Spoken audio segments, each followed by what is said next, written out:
আসসালামু আলাইকুম ভিউয়ার্স। বাংলাদেশ মার্কেটে রেডমি আরও একটি নতুন মডেল নিয়ে হাজির হয়ে গেল, যেটি রেডমি 13। রেডমি 13 বাংলাদেশ মডেলটিতে তারা দুইটি ভেরিয়েন্টের করে থাকে, 6GB RAM 128GB ROM, 8GB RAM 128GB ROM. বক্সটি ওপেন করে দেখবো মডেলটি তারা কেমন করেছে। এখানটিতে অফিসিয়াল সেটের সাথে অফিসিয়াল ওয়ারেন্টি কার্ড থাকতেছে 1 বছর। এই জিনিসটি কিন্তু বেশ ভালো। একটি আমরা এখানে ব্যাক কভারও দেখতে পাচ্ছি, সফট ট্রান্সপারেন্ট ব্যাক কভার। তো মডেলটি এর সঙ্গে এখানটিতে 33 ওয়াটের আমরা একটি ফাস্ট চার্জিং চার্জারও দেখতে পাচ্ছি। এই জিনিসটি কিন্তু বেশ ভালো, একদম ঠিকঠাক রয়েছে। আর USB type C fast charging data cable আর একটি সিম রিজেক্টর, আর কোনো কিছুই ফ্রি নেই আলহামদুলিল্লাহ। তো এখানে দুইটি ভেরিয়েন্টের মধ্যে হয়ে থাকে 6GB 128GB, 8GB 128GB। 205 গ্রাম ফোনটির ওজন হওয়ার কারণে ফোনটি তেমনটি বেশি ভারী ছিল না। Glass front, plastic frame, glass back ফোনটিতে ব্যবহার করা হয়েছে। এর IP53 রেটিং রয়েছে। হালকা একটু বালি, বৃষ্টি পানিতে কোনো সমস্যা নেই। এর IPS LCD প্যানেলটি রয়েছে, যার স্ক্রিনের সাইজটি থাকতেছে 6.79 ইঞ্চি ফুল HD প্লাস ডিসপ্লে। ডিসপ্লেতে 90 হার্টসের হাই রিফ্রেশটি থাকার কারণে হালকা একটু টাচ করলে কাজ করতেছে। এই জিনিসটা কিন্তু বেশ ভালো।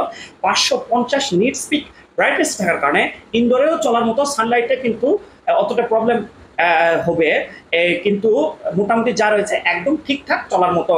তো এর কর্নিং গরিলা গ্লাস প্রোটেকশনটি রয়েছে। ফোনটি যদি টুকুস টাকুসকে পড়ে যায় এক্ষেত্রে কিন্তু ভেঙে যাওয়ার ভয়টি কিন্তু কম থাকে। ফোনটি যদি গায়ের আগে আছাড় মারেন এক্ষেত্রে কিন্তু ফোনটি ভেঙে যাওয়ার ভয় থাকতেছে।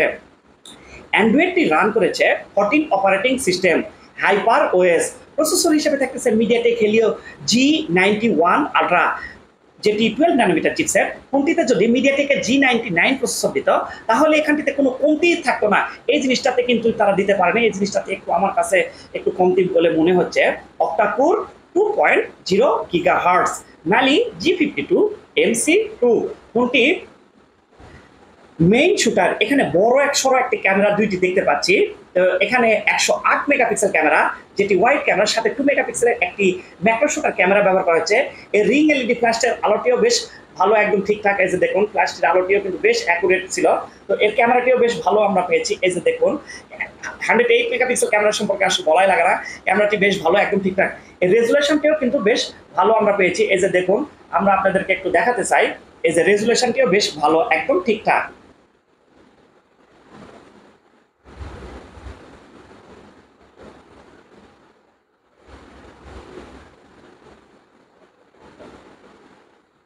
এই নাইট মোডের ছবিগুলো কিন্তু বেশ ভালো কিন্তু আমরা পেয়েছি। নাইট মোডের ছবিগুলো কিন্তু একদম অ্যাকুরেট রয়েছে। এই যে দেখুন রেজুলেশন মানে কি, আসলে অসাধারণ রেজুলেশন। রেজুলেশনে কোনো কমতি ছিল না। এর যার সেলফি ক্যামেরাটি ছিল পাঞ্চল কাটার যুক্ত ডিসপ্লে ছিল, সেলফি ক্যামেরাটি ছিল 13 মেগাপিক্সেল ক্যামেরা। এর মাল্টিটাচটা বেশ ভালো। একসাথে আপনার 5 থেকে 7টি অ্যাপ্লিকেশন বেশ ভালোভাবে ব্যবহার করতে পারবেন।